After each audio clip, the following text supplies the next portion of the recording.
아직 안 올라오신 분들이 꽤 있는 것 같습니다. 이렇게 올라오니까 또 무사히 잘 행복하게 돌아오시도록 여러분 기도해 주시기 바랍니다.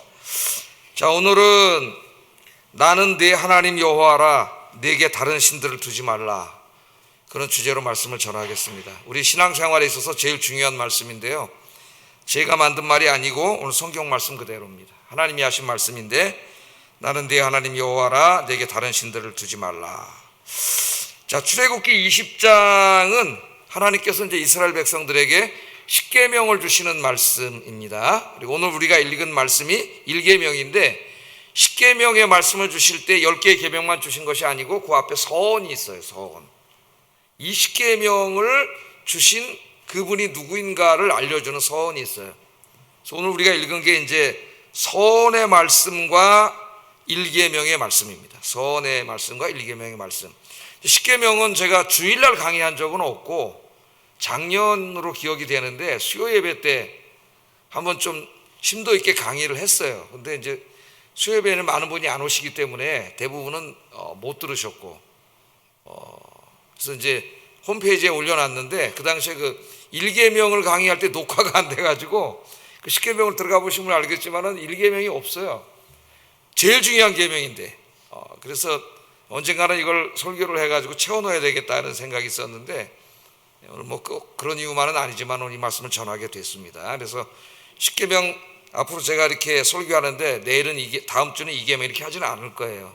나머지는 홈페이지에서 여러분이 공부를 해보시고, 오늘 이 말씀은 홈페이지에 없습니다. 제일 중요한 말씀인데요. 그래서 오늘 이 말씀을 잘 들으시고 하나님이 어떤 분인가를 분명히 아는 시간이 되기를 주의 이름으로 축복합니다. 오늘 이 십계명 서언과 1계명을 잘 읽어보면은 두 가지가 이제 강조되고 있는데, 첫째는 우리가 믿는 하나님이 어떤 분인가, 여기에 대해서 이야기를 하고 있어요. 하나님이 어떤 분인가. 하나님 보셨습니까? 하나님 어떤 분이세요? 물론 여러분이 신앙생활 하면서 하나님을 체험한 하나님이 있을 겁니다. 체험한 것은 개인적인 경험이고, 성경에서 뭐라고 말씀하시는지, 하나님이 어떤 분인가. 두 번째는 그 하나님을 믿는 우리들의 삶에서 제일 중요한 게 뭔가, 이것을 가르쳐주는 말씀이에요. 그래서 여기에 초점을 맞춰가지고 설교를 하겠습니다. 자, 십계명 먼저 서언이 있습니다. 서언, 10개의 계명 중에 서언이 있는데, 십계명은 어떤 말씀이에요? 하나님께서 인간에게 주신 삶의 규범이죠. 하나님이 인간을 창조하셨습니다. 그리고 십계명을 주신 건 아니에요. 인간이 죄 짓고 타락한 이후에 이제 하나님의 백성들에게 십계명을 주셨는데, 인간이 죄 짓고 타락한 이후에는 인간이 그대로 내버려 두면, 자기 마음대로 살면 어떻게 되겠어요? 이 마음속에 악한 영이 역사해서 온갖 죄를 지으며 살겠죠. 하나님의 뜻을 이룰 수가 없습니다. 그래서 하나님께서 하나님이 기뻐하시는 계명을 주셨어요. 우리 인간들이 반드시 그렇게 살아야 되는 10개의 계명을 주셨는데, 그게 십계명입니다. 근데 십계명은 단지 10개의 계명이 아니에요. 우리가 이제 살아가다 보면은 뭐 그 삶에 수천 수만 가지가 있겠죠. 경우들이, 이런저런 사건들이 계속 이런저런 일들이 일어나는데, 성경에서는 그 수천 수만 가지에 다 어떻게 살아야 된다고 이야기하시진 않아요. 그걸 다 하면 성경이 뭐 몇백 권이 되겠죠. 그래서 그 모든 삶에 적용될 수 있는, 어떻게 보면은 10가지 원리를 주신 것이죠. 원리. 그 원리가 십계명이에요. 그래서 나머지는 십계명의 10가지 원리에서 다 적용할 수가 있습니다. 파생돼서. 십계명은 인간으로 태어났다면은 반드시 지켜야 되는 말씀입니다.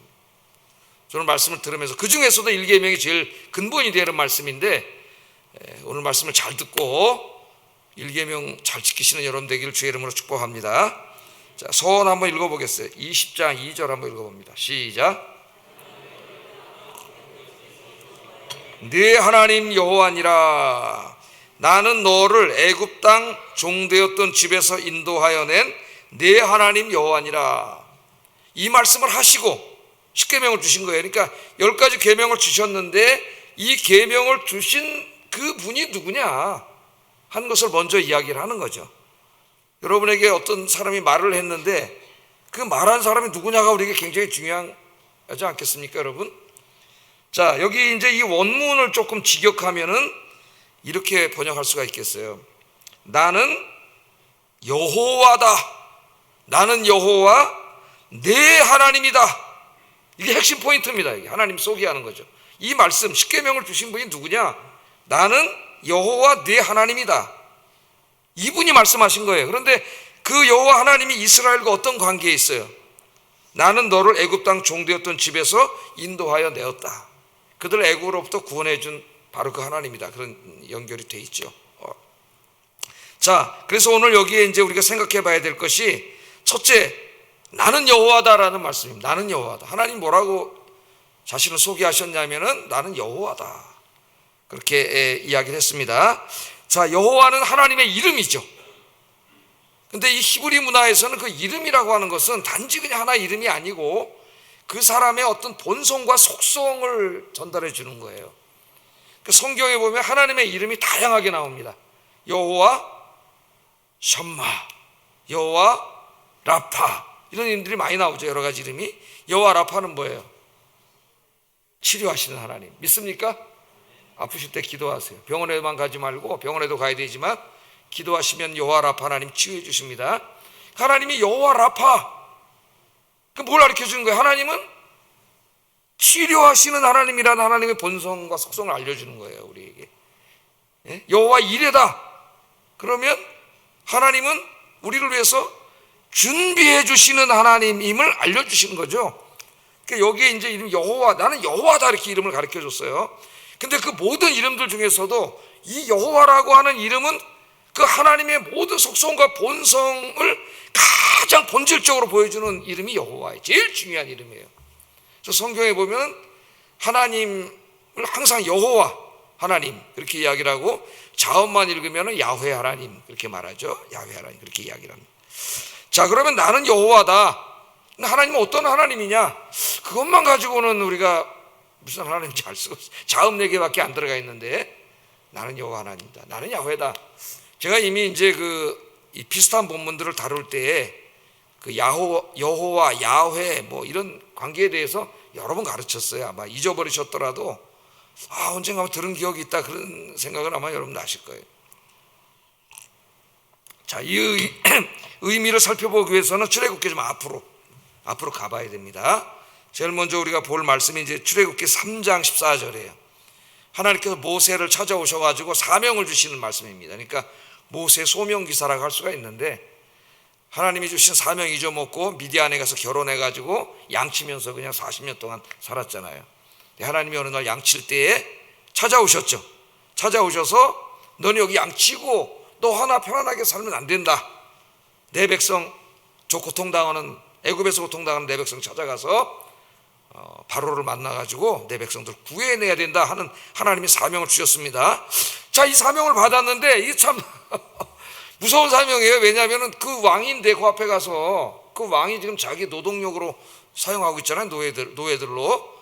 가서 내 백성들을 데리고 내가 가겠습니다, 광야로. 그렇게 얘기하면 그 사람 보내주겠어요? 이거 뭐 하는 놈이야? 죽겠죠. 뿐만 아니라 또 자기 백성들에게 돌아가서 이 얘기를 한들, 이건 또 어디서 굴러먹던 놈이 와가지고 우리한테 와서 지도자 노릇을 하려나? 그런 생각을 할 수가 있잖아요. 그러니까 이제 하나님은 가라 그러시는데, 하나님이 찾아와서 가라고 하신 경험은 자기밖에 몰라요. 자기한테만. 자기가 받은 건데 저 사람들이 안 믿어주면은 그만이죠. 안 믿을 확률이 더 높아요. 그랬더니 이제 이 모세가 답답해져가지고 하나님께 묻습니다. 내가 분명히 가면은 내 백성들조차도 도대체 누가 당신을 보냈습니까? 우리 지도자로. 그렇게 물어볼 텐데, 그럼 내가 뭐라고 대답을 합니까? 그렇게 하나님께 물어봤어요. 그 말은 다시 말하면은 나에게 이 명령을 하시는 당신은 누굽니까? 그 말이죠. 당신은 누굽니까? 예? 당신의 이름이 뭡니까? 그렇게 물어봤습니다. 그랬더니 하나님께서 이 질문에 대해서 답을 주셨어요. 이게 14절 말씀 한번 읽어보겠습니다. 시작.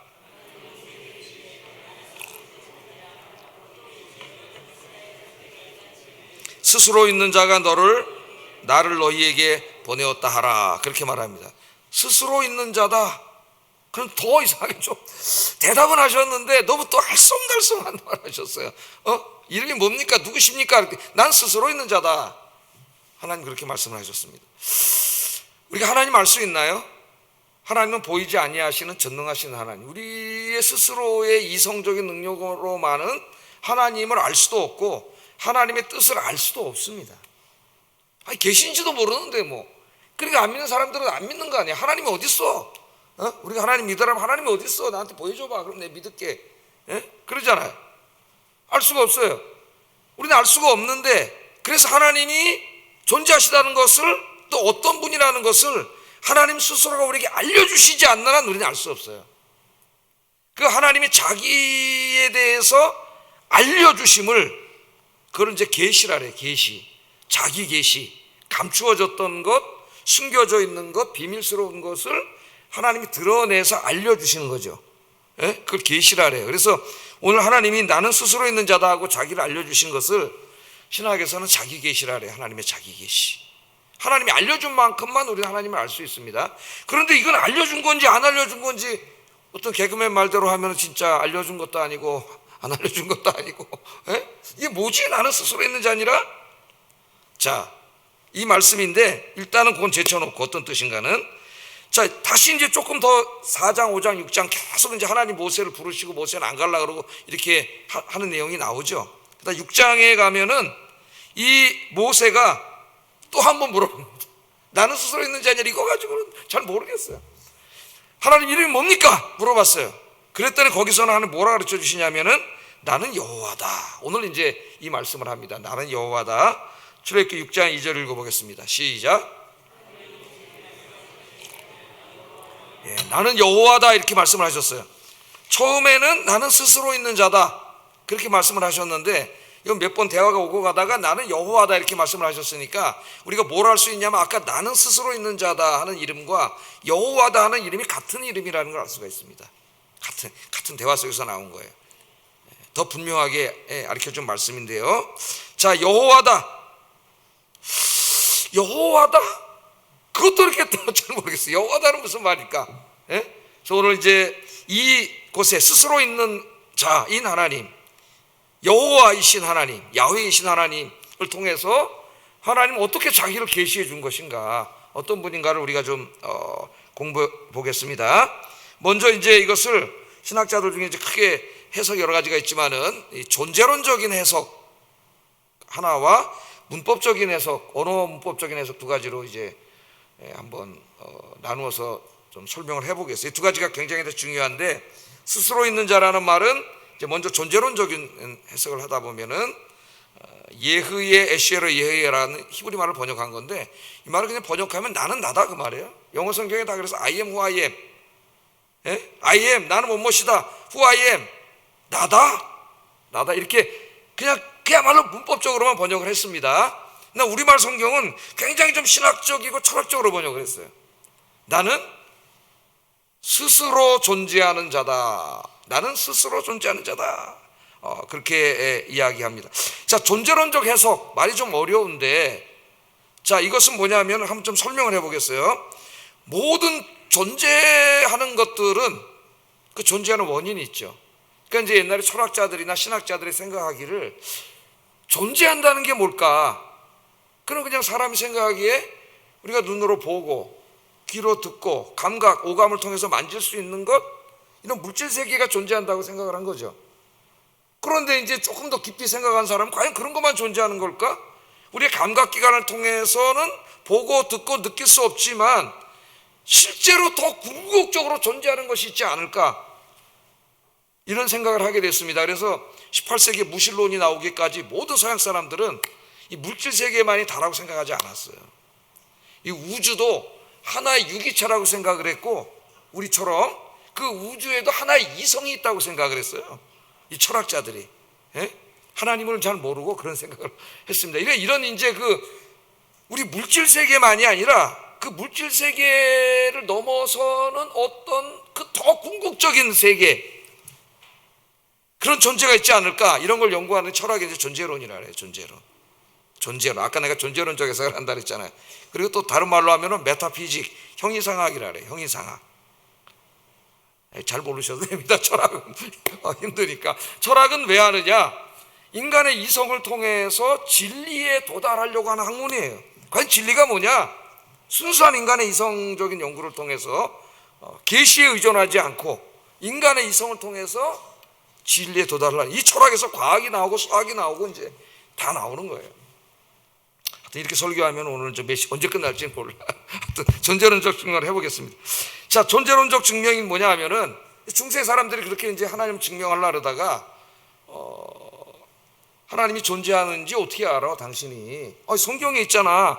그래가지고는 예수 믿는 사람끼리 말이 통하지만 안 믿는 사람은 말이 안 통해요. 그건 니네 경전이지, 종교 경전이지. 하나님 존재한지 어떻게 알아? 그래가지고 중세한 안셀무스라고 하는 신학자는, 그래 내가 이성으로 한번 하나님 존재하는 것을, 계시가 아니라 안 믿는 사람한테 설득시키는 이성으로 한번 해보겠다. 그래서 이제 존재론적 증명이라고 하는 그런 증명을 했는데, 하여튼 그걸 제가 설명하려는 건 아니고, 그 설명을 한 200년이 지난 이후에 이제 중세 가장 위대한 신학자 중에 한 사람이 이제 토마스 아퀴나스라는 사람이 등장하는데, 지금 카톨릭의 모든 신학을 집대성한 그런 사람이에요. 이 토마스 아퀴나스가 보니까 안셀무스의 그런 하나님 존재 증명은 형편이 없어, 너무 논리적인 오점이 많아요. 그래서 그걸 비판했어요. 근데 자기가 당대의 최고의 신학자예요, 최고의 철학자거든. 그러니까 내가 한번 새롭게 한번 하나님이 존재한다는 것을 성경에 의지하지 않고, 이성도 하나님이 주신 건데 인간의 이성만을 통해서 하나님이 존재한다는 걸 한번 내가 증명해 보겠다. 증명할 수 있습니까, 여러분? 그럼 전도가 잘 될 텐데. 예? 그래서 이제 이 사람이 이제 신존재 증명이라고 한 5가지 존재 증명을 이야기하는데, 그 중에서 이제 제일 안 믿는 사람들에게도 설득력 있게 다가오는 게 우주론적 증명이라고 하는 거예요. 그 무신론자는 아니죠. 임마누엘 칸트 같은 하나님을 안 믿는 철학자도 우주론적 논쟁은 굉장히 설득력이 있다, 그런 얘기를 했어요. 그 천재 철학자가 그 우주론적 증명을 하기 위해서 이제 4가지 얘기를 하는데, 그 우주론적 증명이 무슨 말이냐면, 우주 안에 존재하는 모든 만물의 구성과 법칙으로 하나님의 존재를 증명하는 거예요. 철학적으로는 아리스토텔레스의 인식론을 가져서 증명을 하는데, 자, 어려운 거 다 빼고 쉬운 게 뭐냐? 자, 모든 존재하는 것들에는 원인이 있다는 거죠. 존재의 원인이. 자, 이 컵 어떻게 여기 존재하고 있죠? 스스로 생길 수 있나요, 이게? 진흙들이 저기 어디 산속에 묻혀 있다가 갑자기 바람이 불어가지고 막 샥 날라오더니 막 촥 이렇게 붙고 여기 붙더니 또 뭐 어디, 이래가지고 이게 될 수 있어요, 없어요? 컵이 존재한다. 컵이 있다는 거는 여러분 뭘 알 수 있습니까? 여러분 뭘 알아요? 컵을 만든 사람이 있다는 거 알잖아요. 컵의 원인, 존재의 원인은 뭐 이 컵을 만든 사람. 이 강대상 왜 있어요? 이게 어디 땅속에 있는 막 이런 유리 재료들, 이런 재료들이 날라와서 붙을 일은 없잖아요. 강대상이 있다는 걸 보고 여러분 누굴 생각할 수가 있어요? 당연히 강대상을 만든 사람이 있다는 걸 알 수 있잖아요. 예? 자, 요거는 간단한 거지만 우리 한번 좀 더 인간을 저는 어떻게 존재하게 됐을까요? 목사님은 어떻게 땅에 존재하게 됐습니까? 제가 62년 전에 비바람이 칠 때 흙들이 날라와 붙더니 우연히 이렇게 스스로 존재했습니다. 아이고, 이제 너무 많이 드셨구만. 그럴 거 아닙니까, 여러분? 예? 제가 존재한 데는 저 혼자는 존재할 수가 없죠. 제 어머니 아버지라고 하는 원인이 있으니까 내가 존재한 거죠. 그거 모르는 사람이 어디 있어요? 너무나 잘 알아요. 그럼 우리 어머니 아버지는 어떻게 존재했을까요? 또 우리 할머니 할아버지라는 원인이 그렇게 해서 계속 뒤로 올라가다 보면은 최초의 제일 원인이 있어야 되죠. 최초의 제일 원인. 그런데 최초의 제일 원인은 어떻게 해야 돼요? 그 존재를 누구에게 의존하지 않는 자라야 돼. 안 그러면 거기 또 원인이 있잖아요. 그러니까 그 존재를 누구에게 의존하지 않고 스스로 존재하는 자가 있어야만, 그것을 가정하지 않는다면 우주 안에 그 무엇도 존재할 수가 없어요. 안더스탠드입니까? 이거 이해가 되시죠? 예. 그러니까 그 계속 거꾸로 제가 저 아담과 하와까지 올라갔어요. 예? 그 아담과 하와도 스스로 존재할 수는 없잖아요. 그러나 결국 이 땅의 모든 존재가 가능하려면은 자기는 어떤 원인이 없는, 누구에게 존재를 의존하지 않고 스스로 존재하는 어떤 존재가 있어야만 모든 만물이 존재한다는 거예요. 저는 여기서 큰 위로와 믿음을 얻었습니다. 믿음을. 성경 말씀이 1번 확신을 주고 2번 확신은 우주론적 논쟁이 저에게 2번 확신을 줘요. 틀림없잖아요. 예? 원인. 그러니까 스스로 존재하는 하나님이 없이는 아무것도 존재할 수 없는 거예요. 그러니까 칸트조차도 물론 이 논증을 비판은 했지만, 야, 이거는 참 그래도 인간이 만든 것 중에 제일 훌륭하다. 훌륭해요, 안 훌륭해요? 야, 이렇게 전도하려고 노력을 했단 말이에요, 신학자들이 머리로서. 스스로 존재하는 그분이 누구냐면은 그분이 바로 하나님이다. 그런데 그렇게 하다 보면 철학자들은 계속 제1원인, 그럼 하나님은 제1원인밖에 안 돼요. 그럼 그 하나님 제1원인이 어떤 신인지는 아무도 알지는 못해. 비인격적인 신일 수도 있고. 그래서 그렇게 하면 안 되겠죠. 그래서 성경을 딱 열어보면은 그분이 누구냐면 하나님이신데, 창세기 1장 1절에 이렇게 얘기합니다. 한번 읽어보겠습니다. 시작. 태초에 하나님이 천지를 창조하시니라. 지금 창세기 누가 썼어요?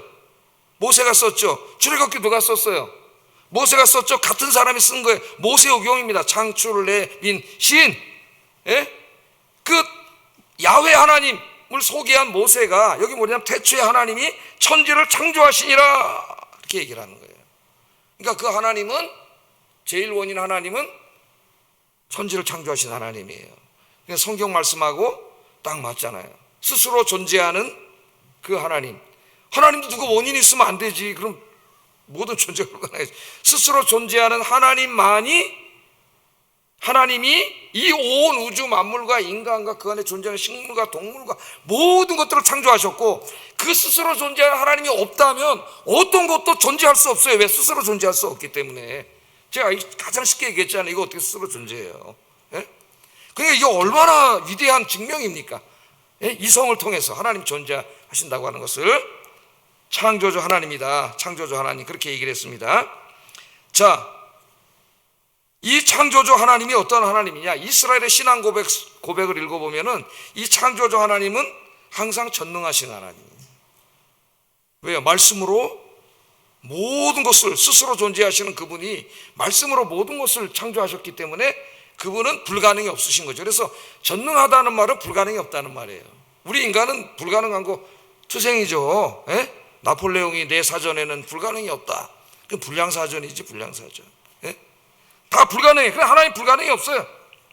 그래서 이사야, 여러분 성경 이사야서를 40장부터 66장까지를 읽어보면은 그때는 이스라엘이 바벨론에게 70년 동안 나라를 뺏기고 정치적으로 이제 절망적인 상태입니다. 희망이 없는 상태. 그러니까 이스라엘 사람들이 바라볼 때 바벨론은 망할 것 같지가 않아요. 저 나라 너무나 지금 막강한 나라이기 때문에 고대 근동을 다 장악하고 있어요. 근데 자기들이 지금 거기에 고통을 당하고 있는데 자기들의 힘으로는 이걸 어떻게 할 수가 없어요. 그러면 절망이에요, 여러분. 그 절망입니다. 사람 아무것도 못해요. 절망에 빠지면. 그런데 이들이 이때 찾은 하나님이 누구냐면 창조주 하나님이에요. 이사야 40장부터 66장까지 보면은 창조주 하나님에 대한 신앙 고백이 굉장히 많습니다. 뭘 고백한 거예요? 말씀으로 이 우주를 창조하신 창조주 하나님은 바로 어떤 하나님? 불가능이 없으신 전능하신 하나님이잖아요. 그러니까 저 바벨론, 저 사악한 바벨론이라고 하는 나라를 다 쳐부수고 우리에게 독립과 해방을 줄 수 있는 유일한 분이 누구예요? 전능하신 하나님이죠. 그러니까 그 당시에 그 천지를 창조하신 하나님이 그들의 유일한 희망이에요. 희망이 보이지 않는데 하나님은 창조주요 전능하신 하나님이잖아요. 그 하나님을 믿고 그분께 기도할 때에 그게 얼마나 위로가 됐겠어요, 여러분. 그게 얼마나 소망이 됐겠습니까? 여러분에게 적용을 해보세요. 그 하나님이 없다면 저도 아마 죽었을지도 몰라. 뭐 답답하고 내 마음대로 할 수 있는, 내 능력으로 되지 않고 내가 해결할 수 없는 게 너무 많기 때문에. 그런데 어떻게 우리가 살아요, 이렇게 행복하게? 스스로 있는 하나님, 전능하신 하나님이 살아계시잖아요. 할렐루야. 이 하나님 믿고 사시기를 주의 이름으로 축복합니다. 근데 전능하신 하나님, 이제 창조주 하나님이신데 그 창조주 하나님이 중요한 건 또 있어야 돼요. 나하고 무슨 관계냐가 중요하잖아, 나하고. 그래, 그 최초의 원인인 스스로 있는 그런 신 하나님이 여호와가 있다. 근데 그분이 나하고 아무 상관도 없으면은 나하고 아무 의미가 없는 거죠. 나하고 상관이 없다면. 그럼 저기 뭐 세계 최고 재벌이 있는데 그 사람이 돈을 아무리 많이 갖고 있으면 뭐해? 나하고 아무 상관도 없는데 상관이 없는 거죠. 근데 그 하나님이 누구냐? 그래서 이제 그 하나님을 6장에서 아까 여호와로 가르쳐 준 거예요. 스스로 있는 하나님 누구냐? 여호와다. 여호와다. 이 여호와는 동사 하야에서 왔다 그랬습니다. 하야라는 히브리 동사인데 이건 영어의 비동사랑 마찬가지라고 제가 지난번에 가르쳐 드렸어요. 비동사의 가장 1번 뜻은 뭐예요? 존재한다는 뜻이에요. 존재한다. 우리 이제 영어에서 불완전 타동사로서 보호를 갖는 뭐뭐시다 뭐 이렇게 배우지만 자동사로서 존재한다는 뜻이 있어요. 이게 가장 1번 뜻이에요. 나는 존재한다. 햄릿에서 to be or not to be. 그럼 뭐예요? 나는 존재하느냐 존재하지 않느냐, that is the question. 이게 문제로다. 죽느냐 사느냐 이게 문제로다. 그런 말이 되는 거예요. 그러니까 여기는 존재한다는 뜻이 있고 여기서 또 행동한다, 활동한다 이런 뜻이 나와요. 행동한다, 활동한다 이런 뜻이 나옵니다. 자, 모세는 스스로 있는 자 아니라 그것만 가지고는 부족했는데 그 다음에 두 번째 하나님, 나는 여호와다, 야훼다. 그 말은 뭐예요? 이 스스로 있는 자인 전능하신 하나님이 우리 어떤 관계, 우리 가운데 존재하는 하나님, 존재하는 하나님. 나하고 저기 떨어져서 있으면 뭐 아무 상관없지. 기도해봐야 들어주지도 않고 관심도 없는 하나님이 아니라 너희 가운데, 지금 이스라엘 백성은 바로 우리들이잖아요. 신약에 우리들 가운데에 존재하는 하나님, 여기 하나님의 성령으로 존재하고 계세요. 할렐루야. 여러분 인생에도 존재하는 하나님이고 그 가운데 존재하시면서 뭐 하려고요? 자리만 차지하고 계시려고?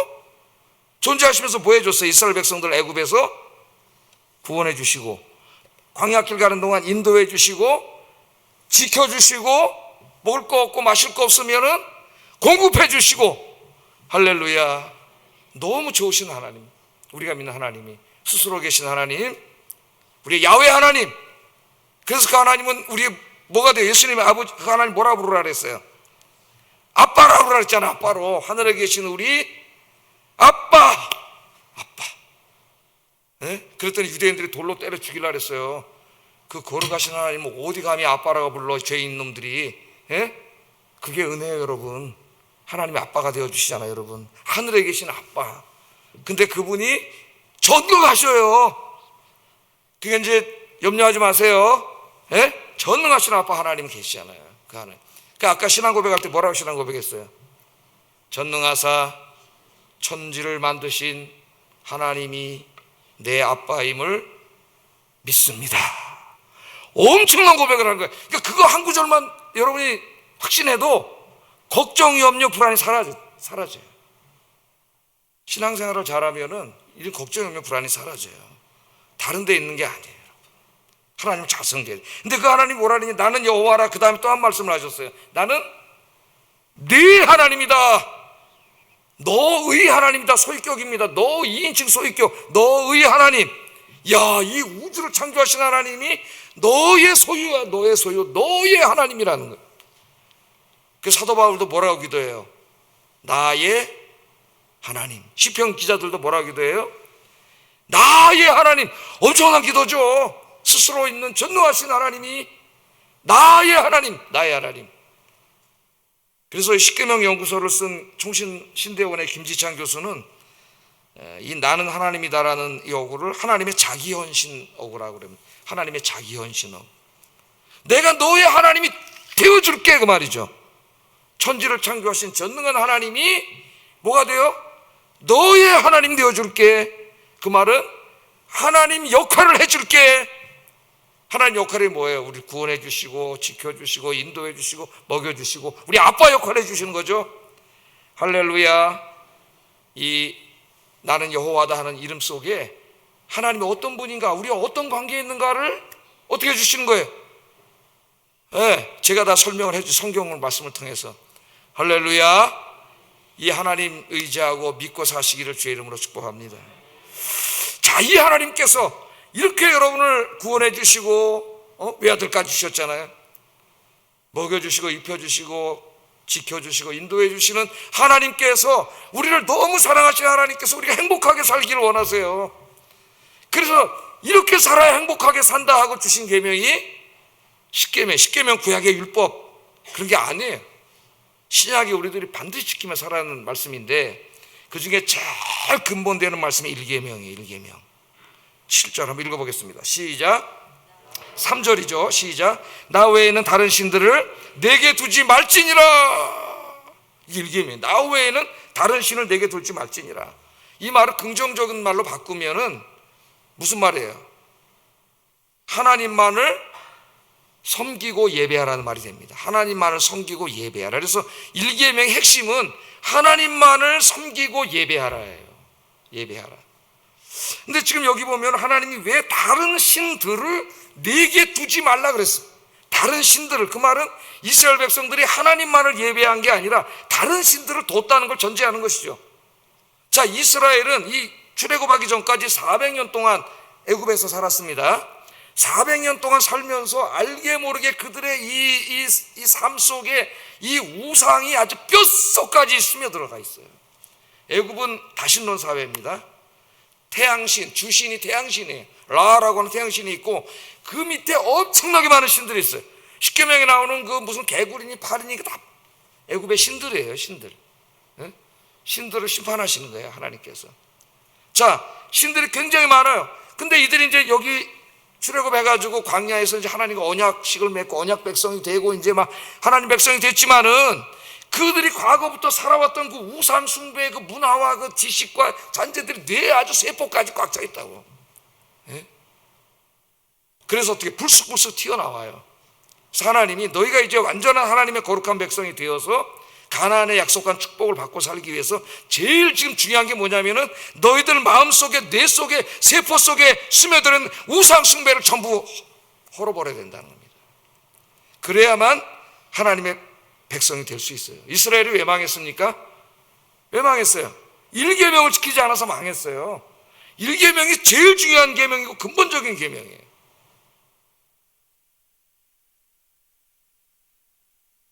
이 마틴 루터가 이런 말을 했습니다. 1계명에 대해서. 지금 내 마음을 두고 내가 의지하고 있는 것, 그것이 바로 내 하나님입니다. 그럼 여러분의 마음에 두고 그것만 생각하면 막 의지가 되고 기분이 좋아지고 안전감이 막 느껴지고 행복해지고, 그게 뭐예요? 예?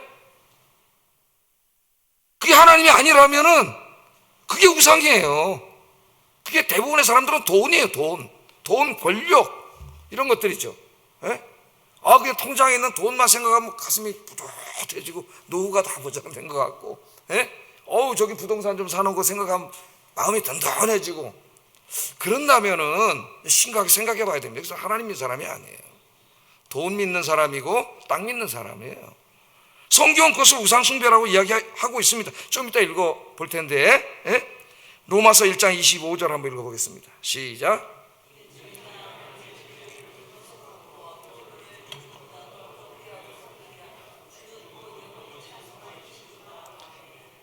예, 그러니까 하나님, 창조주 하나님을 섬기지 않고 피조물들, 하나님 만든 해, 달, 별 뭐 이런 것들을 섬기는 사람들도 많고, 또 인간이 손으로 만드는 것들, 아까 그런 게 그게 뭐 통장이든 뭐 땅이든 뭐든 보험이든 자기가 만들어 놓은 그런 것들을 하나님보다 더 의지하고 사는, 그게 우상이라고 바울은 이야기하고 있어. 하나님이 아닌 돈, 건강, 자식, 권세, 명예, 편안함, 쾌락 이런 것들을 하나님처럼 섬기는 사람은, 하나님보다 더 높은 곳에 두고 사는 사람은 다 1계명을 어기는 사람이라고 이야기를 합니다.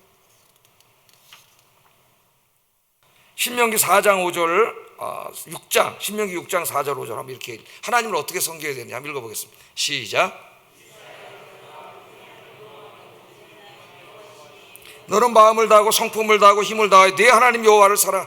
우리가 하나님을 사랑하고 섬길 때에는 그냥 돈도 여기 있고 뭐 세상도 여기 있고 뭐 쾌락도 여기 있고 권력도 있고 그 다음에 옆에 하나님도 있고 그렇게 하나님 섬기는 게 아니에요. 네 마음을 다하고 목숨을 다하고 힘을 다하고 뜻을 다하는 게 뭡니까? 그렇게 해서 얻으려고 하는 게 대부분 사람들은 돈이에요. 돈, 건강. 그렇게 사랑하는 것이 하나님이 되시기를 제 이름으로 축복합니다. 하나님은 나의 전 인격을 다해서 섬기고 사랑하는 것이지 많은 것들 중에 하나가 되면 안 돼요. 자, 이 시간에 우리 마음속에 하나님보다 더 신뢰하고 의지하고 고귀하게 여기는 것들이 있다면 그 우상을 다 부수는 시간이 되기를 주의 이름으로 축복합니다. 자, 그런데 오늘 보면은 이제 우리 하나 생각해야 될 게 뭐냐면 하나님 외에 다른 신들이 있는가 하는 문제. 오늘 하나님 뭐라고 말씀하셨어요? 나 외에 다른 신들을 두지 말라. 그 말은 어떻게 들으면은 다른 신들이 많이 있는데 그 중에서 하나님만을 예배하라 그런 처럼 들려요. 그래서 어떤 이제 자유주의 신학자들은 성경이 유일신을 가르치지 않는다 그래요. 이 말씀을 가지고. 그럼 여러분 뭐라고 답변하시겠어요? 유일신은 뭐예요? 하나님만이 유일한 신인 거죠. 신으로 믿는 거죠. 그런데 야 니네 성경을 읽어봐. 하나님 그랬잖아. 나 외에 다른 신들을 두지 말라 그랬으니까 다른 신들이 있다는 얘기 아니냐. 그래서 성경은 유일신론을 가르치는 게 아니라 최고 유일신론을 여러분 이런 이단에 속으면 안 됩니다. 최고 유일신론이 뭔 말인지는 알아요. 그 무슨 말이에요? 많은 신들이 있는데 그 중에서 하나님이 최고의 신이다. 성경은 이렇게 가르친다는 거예요. 아니 성경이 어디 그런 말을 하고 있어 그랬더니 여기 봐 니네 하나님이 말씀하셨잖아. 다른 신들을 섬기지 말라. 자, 이 말을 잘 알아들어요. 다른 신들이 있다는 게 아니에요. 성경은 다른 신들이 없다고 계속 이야기합니다. 신명기 4장 35절 한번 읽어보겠습니다. 시작. 없음을 내게 알게 하려 하심이라. 또 신명기 4장 39절 시작. 아래로 땅에 오직 여호와는 하나님이시요 다른 신이 없는 줄을 알아 명심하고. 또 시편 45편 18절 나는 여호와라 나 외에 다른 이가 없느니라. 다른 신이 없어요. 그럼 오늘 여기 다른 신들을 섬기지 말라는 말씀은 무슨 말씀입니까 여러분?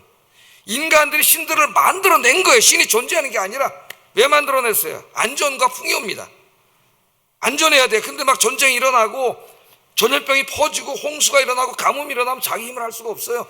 그러니까 어떻게 안전과 풍요를 위해서 뭔가 강력한 존재가 있어서 이 모든 걸 막아주기를 바라는 인간의 마음이 있는 거죠. 그 마음이 바깥으로 튀어나온 게 이게 신이에요. 신. 그래서 그것을 만드는 거죠. 막 돌덩이 깎아가지고 막 크게 만들고 막 나무로 크게 깎아 만들고 우리나라도 장승 세워놓잖아요. 시골에다 귀신 못 들어오게 하려고 금속으로 막 크게 만들고 다 이거 뭐예요? 신이 있는 게 아니라 인간이 안전과 풍요를 갈망하는 그 연약한 인간이 스스로가 만든 거죠. 존재하는 게 아니라. 그래서 신은 다 돌덩어리라고 하나님 말씀하셔요. 시편 135편 15절 18절 읽어보겠습니다. 시작. 눈이 있어도 보지 못하며 귀가 있어도 듣지 못하며 그들의 입에는 아무 호흡이 없나니 그것을 만든 자와 그것을 의지하는 자가 다 그것과 같으리로다. 아멘. 자기들이 가서 만든 거예요. 조각가가 눈 만들고 코 만들고 입 만들고 말할 수 있나요? 들을 수 있나요? 뭘 느낄 수 있나요? 그게 돌덩어리예요. 그런데 그걸 신이라고 하는 거예요. 그러니까 하나님이 그러한 형태에 대해서 책망하시는 말씀이지 신이 있다는 말씀이 아니에요. 성경은 하나님 외에는 다른 신이 없다고 가르치고 있습니다. 자, 그러니까 그런 신은 존재하지 않습니다. 그런데 주의해야 될 게 있어요, 여러분. 우리 그리스도인들도. 그건 돌덩이일 뿐이에요. 나무일 뿐이에요. 금속일 뿐이에요. 그건 느티나무일 뿐이에요. 고목나무일 뿐이에요. 그런데 거기 가서 기도를 하거나 예배, 종교 행위를 하면은 거기에는 귀신이 역사한다 그랬어요, 성경에. 귀신이. 고린도전서 10장 19절 20절 읽어보겠습니다. 시작. 무릇 이방인이 제사하는 것은 귀신에게 하는 것이요 하나님께 제사하는 것이 아니니 나는 너희가 귀신과 교제하는 자가 되기를 원하지 아니하노라. 그러니까 그런 데 가서 내가 어떤 종교 행위를, 그건 돌멩이에 아무것도 없어요. 그런데 내가 가서 종교 행위를 하고 기도를 하면 거기에 누가 찾아와요? 귀신이 찾아와요. 이 귀신이 뭡니까? 하나님이 창조하신 것 중에 하나님이 계시고 하나님의 형상으로 인간을 만들었는데 하나님 또 하나 만든 실체가 있을 게 뭐냐면 영적인 존재들이에요. 육은 없어요. 영적인 존재, 천사들이죠. 그 천사들 중에 교만해져서 타락한 루시퍼, 천사장 루시퍼와 함께 타락한 수없이 많은 군단급의 천사들이 있어요. 이 천사들 우리말로 번역할 때 귀신이라고 번역을 했어요. 죽은 사람의 혼백이 아니에요. 타락한 천사들이에요. 그러니까 내가 어디 가서 만약에 여기 불안해, 내 마음이 불안했는데 나는 이 목걸이 하나 참으면 마음이 편안해. 그 목걸이가 뭐가 되는 거예요? 목걸이를 이미 우상 숭배하고 있는 거예요. 그러면 목걸이가 뭘 지켜주겠습니까? 하나님이 지켜주시는 거죠. 인간이 연약해서 뭘 봐야 돼 자꾸만. 왜 목걸이가 지켜준다고 생각해? 목걸이가 뭘 지켜줘요? 성경책 어떤 사람 비구자면은 뭐 잠이 잘 온다는데 읽으라고 주신 거지. 비구자면 그 우상이 되는 거죠. 그것도. 그래서 귀신이 역사해요. 여러분 저 탤런트나 개그맨 중에 보니까 그 귀신 역할, 이거 부채도사 하던 사람이 무당이 됐더라고. 또 귀신 역할 하던 사람이 무당이 됐더라고요. 여러분 저 장난이라도 무슨 타로 좀 치러 가서 타로 좀 치거나 아침에 신문 보고 무슨 오늘의 운세 따지거나 그럼 절대 하지 마세요. 거기 누가 역사한다고요? 마귀가 역사해요. 귀신이. 예? 귀신이 역사한다는 거 여러분 절대 잊으면 안 됩니다. 늘 아침에 일어나셔서 기도하시고 성경 말씀 읽으시고 하루를 시작하는 여러분 되기를 주의 이름으로 축복합니다. 자, 마지막으로 하나만 우리가 점검하고 마치겠어요. 우리는 이렇게 생각을 합니다. 나는 우상 숭배 안 합니다. 하나님, 나는 무슨 형상이가 절한 적도 없고 만든 적도 없습니다. 그렇게 생각하지만 예수님은 그렇게 말씀하지 않으세요. 마태복음 6장 24절 한번 읽어보겠습니다. 시작.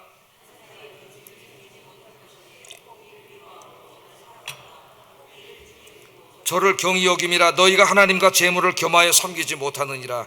예수님은 모든 우상 숭배를 재물로 축약시켰습니다. 그러니까 왜 우상 숭배한다 그랬어요? 아까 안전과 풍요, 결국 돈이에요. 돈. 우리 예수님은 뭐 바알 섬기지 마라, 아세라 섬기지 마라 그런 말을 안 해요. 재물과 하나님을 겸하여 섬길 수 없다. 왜?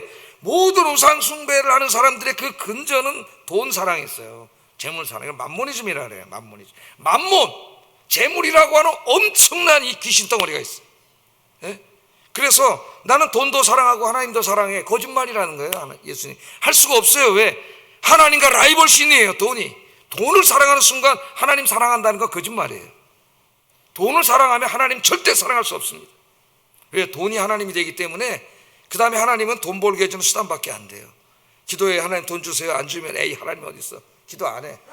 지금 우리나라 신앙 대부분 이렇게 지금 기복신앙이 되어 있잖아요, 여러분.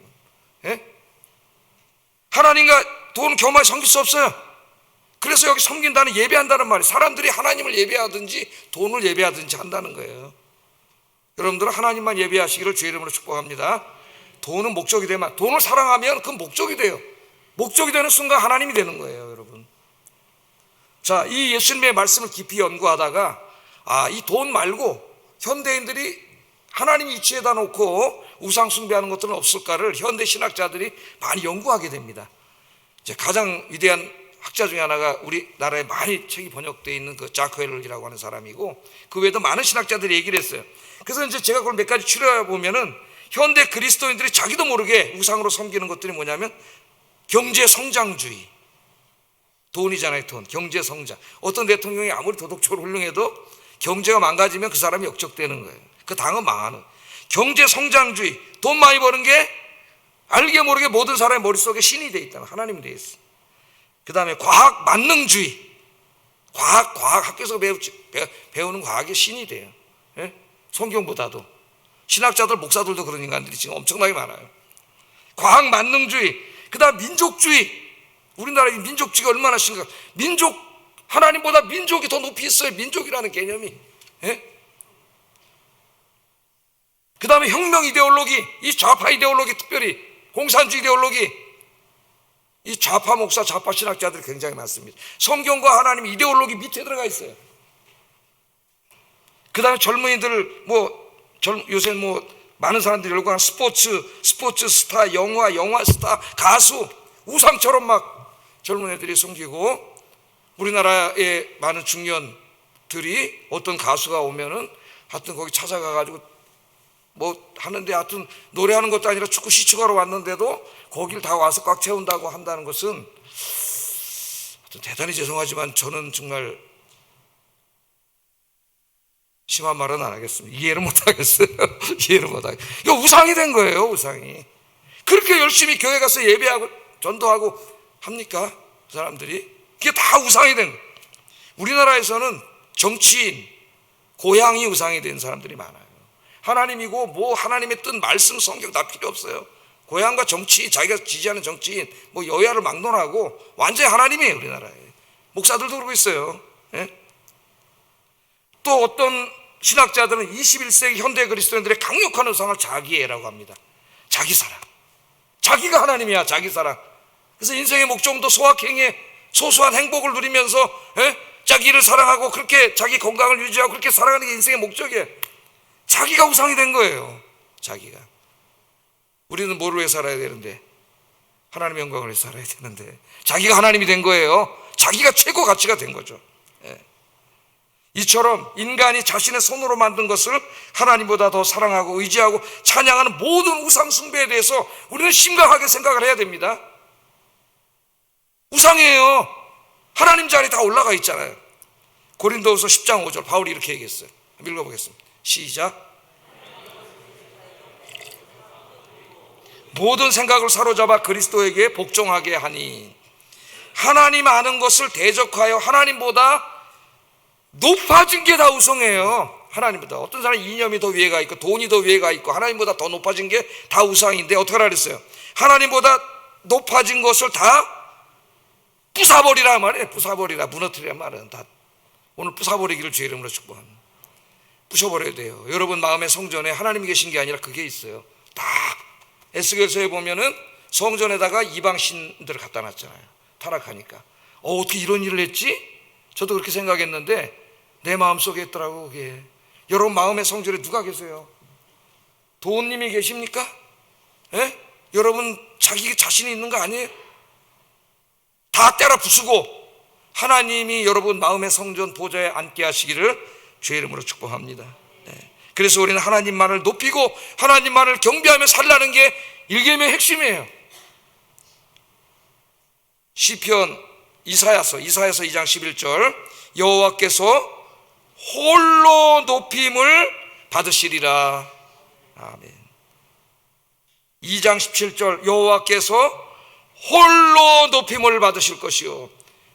우리가 홀로 높이는 게 중요해요. 하나님 한 분만 높이고 찬양하고 경배하며 사시기를 주의 이름으로 축복합니다. 기도하겠습니다.